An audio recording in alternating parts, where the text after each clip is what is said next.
This one is on 800 volts, so we have LFP batteries as well. Yeah, here with 400 kilowatts, you're looking at 1 hour 10-ish to go from 10 to 80. Yeah, and we're already very good positioned, I think, with the 600 kilowatt hours, 500 kilometers, and 400 kilowatt of charging. And it's the biggest truck that we have. Yeah. So now I am at the stall of Daimler Trucks, and today we are going to explore about the latest and probably the best electric truck in the market, Daimler eActros 600. Let's find out. So hi Max, thank you so much for taking the time to meet me. Pleasure is all mine. It's a pleasure. So we are standing in front of Daimler eActros. True. And I would let you take the center stage. Could you please tell us about the brilliant truck that I'm seeing at your back and what it can do? Thanks for visiting us here at EBS, first of all. It's a pleasure having you. Yeah, basically the show is actually all about the eActros, I would say. So, right, it's not me being here on the stage, but rather the product. And we're really proud to have our eActros 600 here. So the first real long-haul truck that we are introducing, mainly for applications in Europe. So long-haul here means that 500 kilometers of range are possible, fully electric on one charge. And that is with a 40-ton truck. Yeah, so really long-haul application, 40-ton truck, 500 kilometers, and that is done with the 600 kilowatt hour batteries that we have installed here on the eActros 600. That's an amazing development, I would say. That's impressive. Yeah, we are really proud of it. So 500 kilometers on a single charge. Yes. I mean, that basically covers a lot of, or almost all of the truck applications that we have. Yeah, especially in long-haul, right? Yeah. Exactly. Yeah. The driver is anyways going to take a break after continuous driving of 4.5 hours. True. And that fits right perfectly into it. It does, especially with the 45-minute break they have to do, right? And then we can recharge with up to 400 kilowatts. So actually you also have like lots of charging power to then top up again if you have the possibility to top up again in the 45 minutes. So it really gets you over even more than 500 kilometers per day if you have a charger available to do the charging in the 45 minutes break. Yeah? So it's a really stellar product, fast charging, high mileage already to begin with. And so we really think it gets the job done without any CO2 in the long haul segment. Yeah. That's amazing. You have already spilled all the secrets right at the beginning, all the highlights, because I was going to ask you, secondly, what is the charging curve, what is the charging speed, but you have already mentioned it's 400 kilowatts that it can already support. And also the charging curve, as you mentioned it really is more of a plateau and not a curve.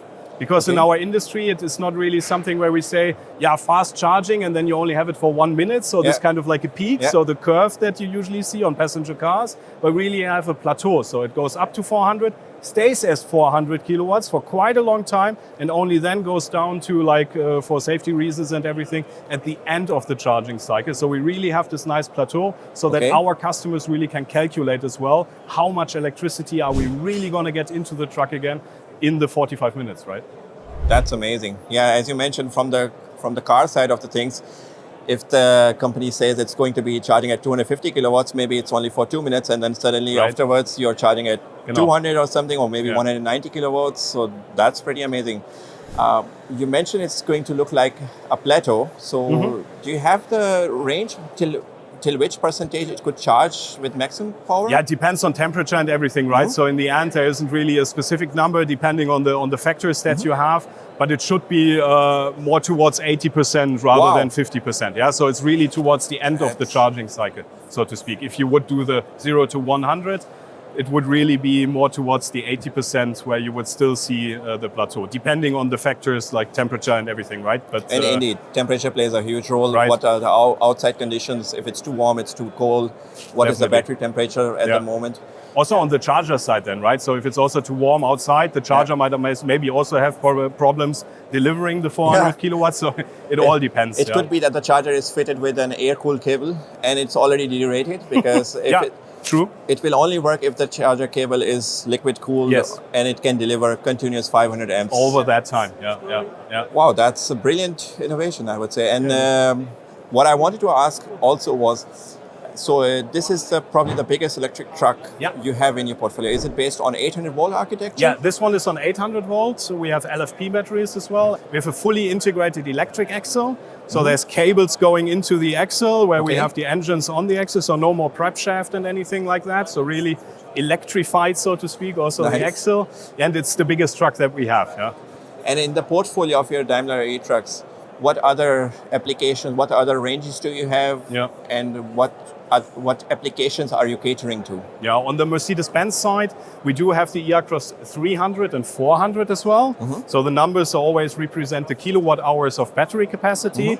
So the 300 and 400 then have 300 or 400 kilowatt hours, and they are more meant to be for the distribution side of the logistics. Yeah. Okay. So more like supermarket delivery, for instance, or also collecting waste. That's also an application. Yes. We do have the eEconic as well, which has 300 kilowatt hours of battery capacity as well, which is specifically designed for waste collection, for instance. Yeah? Oh, and these applications, if I try to imagine, this is a perfect range. So if it's 300 kilowatt hours, what is a typical consumption look like per kilometer? Yeah, on the distribution trucks, it would be 1 kilowatt hour per kilometer. So we always say just rough numbers, right? Depends on every use case. But we say that with the eActros 300, you can do more or less 300 kilometers of range. And with the 400, it would be 400.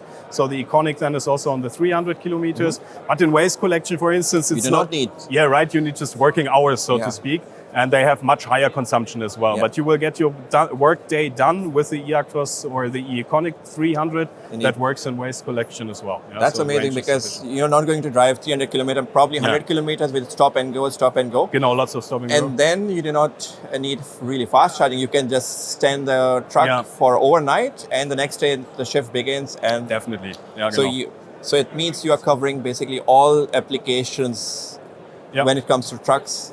From waste collection all the way to long haul trucks with electric portfolio. The same actually in the US as well. Us as Daimler Truck, we're also having Freightliner over in the US. And they are also introducing more and more variants. So from the EM2, which is kind of like a distribution truck, up to the Cascadia, which is kind of like a long haul truck. So also there we are working more and more variants.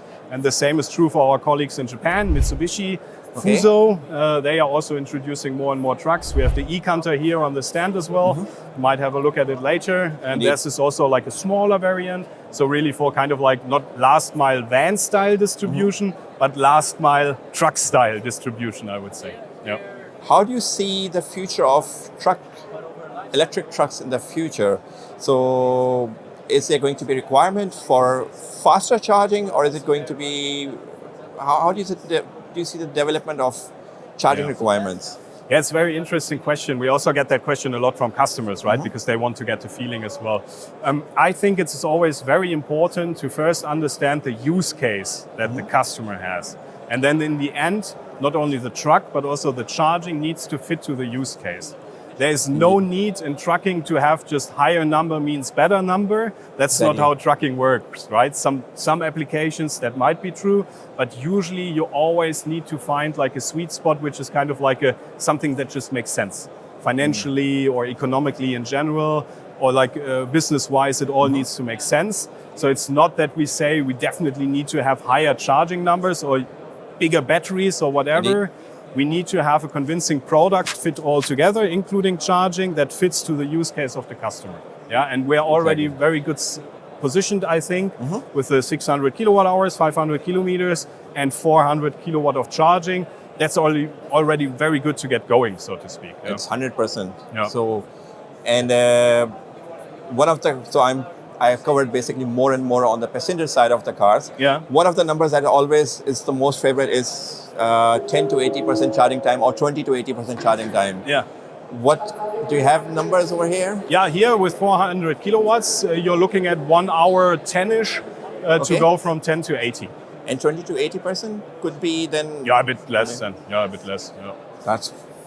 Then basically means that the person can perfectly utilize the 45 minutes break they are going to get. They will be always in very sweet spot to charge with the maximum power that is available by the charger or by the grid basically at that point in time. Yeah. But from the truck side, there is no limitation. And that's really important information. Yeah, technology is here, it's also ready. And so that's all good, I guess. Yeah. Perfect. So thank you so much, Max, for your time. Really appreciate it, for your insights. And thank you. Wishing you best of luck with eActros, and hopefully we are going to see a lot of them in Germany, I'm pretty sure. Fingers crossed. Thank you for being here. Bye-bye.